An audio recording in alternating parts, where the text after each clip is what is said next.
Hello friends, நம்ம இந்த வீடியோவில் என்ன பார்க்க போகிறோம்னா எப்படி ஃபோன் ஹேங் ஆகிறத தடுக்கிறது அப்படிங்கிறத பார்க்க போகிறோம். ஸோ இந்த வீடியோவில் நம்ம மொத்தம் 4 விஷயத்தை பார்க்க போகிறோம். சரி, எப்படி ஹேங் ஆகாமல் தடுக்கிறதுங்கிறத வாங்க பார்க்கலாம். ஃபஸ்ட்டு நீங்கள் என்ன பண்ணுங்கள், உங்கள் ப்ளே ஸ்டோரை ஓப்பன் பண்ணிங்க. ப்ளே ஸ்டோரை ஓப்பன் பண்ணதுக்கப்புறம் உங்களோட செட்டிங்ஸ் அப்படின்னு இருக்கும். அதாவது கீழே பார்த்தீங்கன்னா ஸ்க்ரோல் பண்ணிங்கன்னா செட்டிங்ஸ் இருக்கும். அதில் ஆட்டோ அப்டேட் ஆப்ஸ்னு இருக்கும். நீங்கள் என்ன பண்ணுங்கள், அதில் டோன்ட் ஆட்டோ அப்டேட் ஆப்ஸ்னு கொடுத்துருங்க. ஏன் இதை கொடுக்குறோன்னு சொன்னோம்னா, நம்ம அடிக்கடி ப்ளே ஸ்டோரில் ஆட்டோ அப்டேட் பண்ணிகிட்டு இருக்கும்போது அந்த ஆப்ஸில் சில நேரத்தில் லேக் ஏற்படலாம். அந்த லேக் ஏற்படுறதுனால நம்ம ஃபோன் மறுபடியும் கொஞ்சம் ஹேங் ஆகும். ஸோ அது ஒரு காரணம். ஸோ ஃபஸ்ட் இதை பண்ணிடுங்க.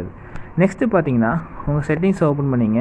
செட்டிங்ஸை ஓப்பன் பண்ணதுக்கப்புறம் டெவலப்பர் ஆப்ஷன்ஸ் நீங்கள் கொடுக்கணும். அதுக்கு நீங்கள் என்ன பண்ணணும், உங்களோட அபவுட் ஃபோன் போய்ட்டு அதில் பில்ட் நம்பர் இருக்கும், அதை 7 தடவை கிளிக் பண்ணிங்கன்னா டெவலப்பர் செட்டிங்ஸ் வந்துடும்.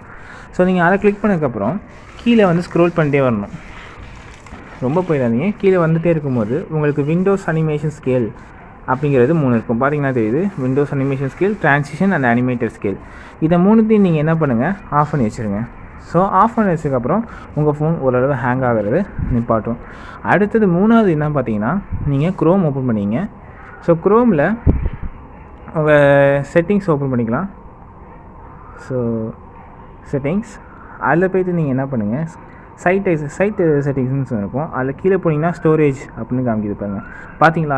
ஸோ நம்ம பார்க்கும்போது வெப்சைட் பார்க்கும்போது நிறைய இது கேட்சியாக க்ரோமில் சேவ் ஆகிருக்கு. ஸோ இதுவுமே உங்கள் ஃபோனை லேக் ஆகும். ஸோ அதனால் நீங்கள் என்ன பண்ணுங்கள், கீழே இருக்க கிளியர் சைஸ் கொடுத்து பார்த்தீங்களா, ஓவர் எனக்கே 2.0 GB காமிக்குது. அப்போ என்ன பண்ணுங்கள், எல்லாத்தையும் கிளியர் கொடுத்துருங்க. சரி, ஓகே, கிளியர் கொடுத்துட்டு இப்போ கொஞ்சம் வெயிட் பண்ணுங்கள். ஏன்னா 2.0 GBங்கிறது கொஞ்சம் பெரிய ஃபைல்னால கொஞ்சம் லேட்டாக தான் இருக்குது. பார்த்துங்க, அந்த அளவுக்கு நம்ம ஃபோனில் லேக் ஆகுறது ஃபோனுக்குள்ளே இருக்கிற ஆப்ஸே தான். சரி, அடுத்து 4வது கிளியர் பண்ணதுக்கப்புறம் 4வதாக நீங்கள் பார்க்குறது என்னென்னா, எப்போவுமே உங்கள் ஃபோனுக்கு சாஃப்ட்வேர் அப்டேட் வரும். அந்த சாஃப்ட்வேர் அப்டேட்டை உடனே அப்டேட் பண்ணிடாதீங்க. அதில் நெட்டில் சர்ச் பண்ணிங்க பாருங்கள், அதாவது இது பக்ஸ் இருக்கா அந்த சாஃப்ட்வேர் அப்டேட்டில் அப்படின்னு செக் பண்ணுங்கள். அப்படியே பக்ஸ் இருந்துச்சுன்னா அதுவுமே உங்கள் ஃபோனை ஸ்லோ டவுன் பண்ணும். அதுக்கப்புறம் நீங்கள் என்ன பண்ணுங்கள், இன்ஸ்டால் பண்ணிங்க. ஸோ இதான் அந்த 4 டிப்ஸ். உங்களுக்கு பிடிச்சிருந்தா லைக் பண்ணுங்கள், ஷேர் பண்ணுங்கள், சப்ஸ்கிரைப் பண்ணுங்கள். கூடவே இந்த பெல் பேக் ஐக்கானை கிளிக் பண்ணுங்கள். அடுத்த வீடியோ என்ன போகணுன்னு நினச்சிங்கன்னா கீழே கமெண்ட் செக்ஷனில் கமெண்ட் பண்ணுங்கள். ஏற்கனவே உள்ள வீடியோஸ் எல்லாம் பார்த்து என்ஜாய் பண்ணுங்கள். அவ்வளோதான் இந்த வீடியோவில். பாய்.